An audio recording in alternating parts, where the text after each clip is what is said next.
bagaimana cara kita menuliskan CPPT? Ya, ini sering ditanyakan oleh teman-teman yang berada di klinik. Ini saya mengambil slide ini, satu slide ini saya kutip dari slide yang disampaikan oleh KARS pada SNARS edisi 1.1, itu menyampaikan bahwa CPPT itu bergambar atau berformat seperti ini.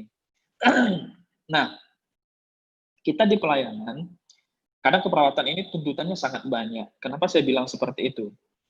Selain kita dituntut untuk menulis di CPPT, kita sebagai perawat juga dituntut untuk menuliskan lembar coveran itu berada di rekam medis. Ya, dengan teknik penulisan SBAR, bukan SOAP. Tapi CPPT kita tuliskan dengan SOAP. Nah, di dalam standar akreditasi sebutkan bahwa di AP, CPPT ini itu wajib diisi minimal 1 kali oleh setiap 1 kali 24 jam oleh setiap PPA. Jadi perawat kalau mengisi CPPT 1 kali per shift itu nggak jadi masalah, tidak melanggar akreditasi. Boleh kita isi 1 kali atau dalam keadaan lebih dari 1 kali dalam keadaan kondisi pasien yang memerlukan tindakan urgent. Ya, atau kondisi gawat, itu boleh, silakan ditulis.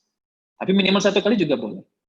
Nah, teman-teman ketika menuliskan SOAP, itu tolong benar-benar diperhatikan. Ya, S-nya itu adalah subjektif ya dari hasil evaluasi kita.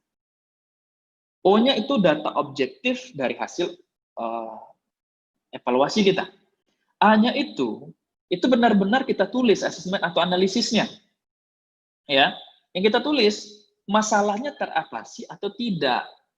Nah, teman-teman, ketika membuat evaluasi di SOAP, di CPPT, itu kita tidak membuat evaluasi per diagnosis. Tolong teman-teman ingat. Kalau misalnya diagnosis pasien kita 3, kita buat pula SOAP kita 3, maka CPPT akan penuh dengan tulisan perawat semua. Ya, bagaimana kita mensiasati itu? Subjektifnya dari ketiga diagnosis itu kita gabung. Objektifnya juga kita gabung, yang kita bedakan di A-nya.